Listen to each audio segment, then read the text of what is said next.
All right, so last week we made a video talking about the state of Marvel and how shitty these shows are. Loki season 2 drops, and I'm not gonna shut the fuck up because Loki season 2 was out of nowhere fucking fantastic.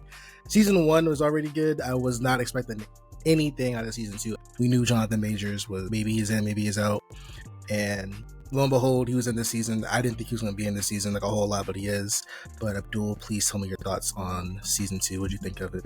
I mean, I'm surprised too. I'm not gonna lie. I think when you started season 1, you're leading into the multiverse, and we were mad excited watching all these variants of characters kind of get explored. You saw the whole Spider-Man thing come into fruition that fans dreamed of, doing all that fan service. So for season 2 to kind of switch gears, and we kind of know everything that's happening in the back end, like you mentioned with Jonathan Majors as Kang.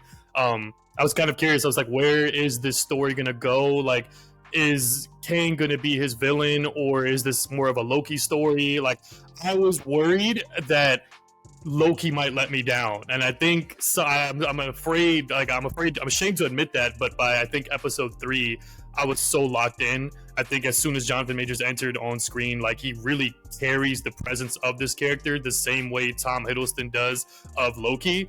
And I just want to give him his praise. Like, I really do. I think Tom Hiddleston as Loki is the same as Robert Downey Jr. as Iron Man. He is what he does. He embodies this character. He really brought him to life. And I can't say that yet about Jonathan Majors, but I can say Jonathan Majors really kills it as Kang. Like, I'm very much invested in him. We're seeing different layers of him as, like, kind of being the big bad, but then being like the different variant who's very timid. And I don't know. I think by the time the show ended, everything I expected to happen didn't happen, and I think that was just the beauty of season 2. First off, dude, shout out like to the whole cast, because like it's such a random assortment of fucking people. Like Owen Wilson with Tom Hiddleston in a Marvel show. So it's like, I don't want to watch that. But lo and behold, like, they're actually really good together. They have really good, great chemistry. Like, yeah, I couldn't get like a pulse on season 2. Like, I had no idea where this story was gonna go, because like you knew like the multiverse stuff was happening, but you just didn't know like how it was affecting like the Loki TV show at all, because like the Loki TV show was just not like in the Marvel universe at all. The ending, I think, was probably the most perfect send-off for a character since like Iron Man. I was like, dude, I really thought like he was gonna either like kill Sophie, or like he was just gonna be like remain in this infinite loop and just let, you know, whatever would happen happens. But like, I was not expecting this man to take over He Who Remains, like sit at the end of the time and like change the tree to like Idris Elba. I saw that like the tree was supposed to be like representation of all the timelines or something like that, right?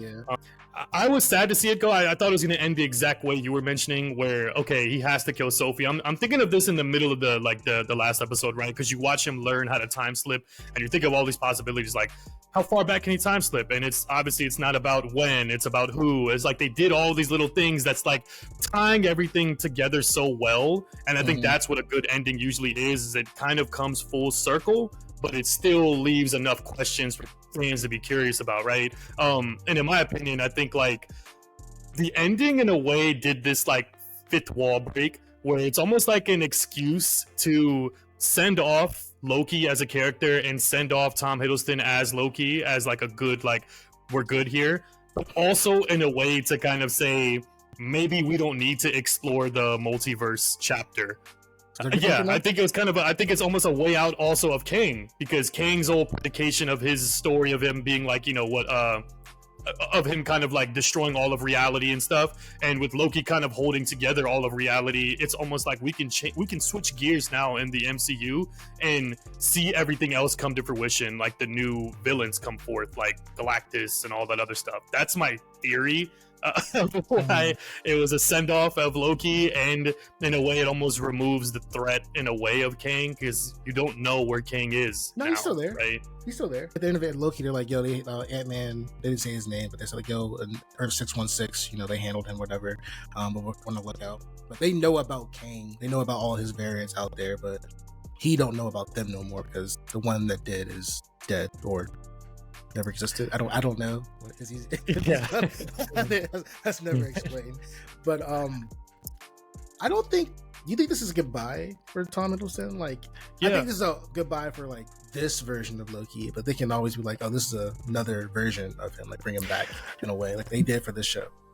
I mean, I think the only thing they would do is let his other half be on TV, is Sophie. I think you would see her again. And I thought, like, even when they were saying that, I gave them a fighting chance, I was like, okay, maybe he saved enough timelines to give them a fight. Like, he won't destroy all of reality, but enough realities will exist and stuff. But yeah, I don't see Tom Hiddleston returning as that, because his role now doesn't even exist in like a way that means there's conflict. It means that I am just above all, the high and mighty. Like, it's kind of crazy to see even his character from where you started as this like super arrogant villain, but he's also very likable. Like, from being slammed around like a rag doll by the Hulk to now be literally like the holder of reality. It's beautiful, and I think that's why it's like, don't give him another story. Like, keep it short and sweet, and don't ruin what you created. I don't think there's a reason to break that any further. Loki now sits at the end of time, so like he's at the end of time, so he can go anywhere. So I think the way they can bring him back is just like have him slip into like whatever it is,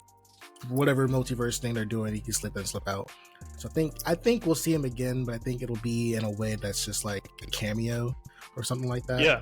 Not a major role or anything like that. But what they wanted to ask you is, why do you think this show succeeded where like everything else kind of failed? Because like no one was looking forward to a Loki show. Like, I'm gonna be honest with you, like I wasn't looking for this Loki show. Like, Loki was like a C tier villain in Thor, and then he was the main villain in Avengers, and you see how he got rocked by fucking Hulk. So like, I'm not interested in this man. He's been in all those terrible ass Thor movies. Like, he's the last person on my mind to like get a show, but it proved well. Like, again, we're both interested in it, and everyone's saying it's the best Marvel show. Do you think it's just because of his performance, or just like because like the story is just that interesting? I think the story is just that interesting, and his performance. I mean, his performance as Tom Hiddleston as him was like compelling from episode 1. But I'll be honest with you, I looked at him at least like a B tier villain, because you did take on the Avengers in the very first movie. Like, you are the guy. Yeah, he did. He's not gonna beat them, but it was cool to see him kind of set everything off and like see him take over or whatever. But even in the Thor movies, I didn't like the Thor movies either. I did see that him like kind of being conflicted with what he's doing was always interesting to see. Like, okay, so I think this show kind of predicated just from that first episode, you're kind of looking at him exploring like, what is the burden of purpose. I think Owen Wilson, Mobius, said that in the first episode. He said something like like, there is no purpose, you only choose your burden, or something like that, right? Yeah, and I think like it was something along those lines. I think that was really cool, because then it doesn't serve the typical trope of any superhero thing we're doing, like, hey, do the right thing, do the feel good thing. When Sophie approaches him and asks him like, what do you really want, he finally has to cave in and say like, I don't want to be alone. Like, I don't want to lose my friends anymore. And like, even from the first episode when he watches himself get smoked by Thanos, it's like, dang, right? Like, I don't want that to happen to me. So I guess the show, when you're talking about purpose, like, do you want to live in purpose, or do you want to make enough choices that make you happy?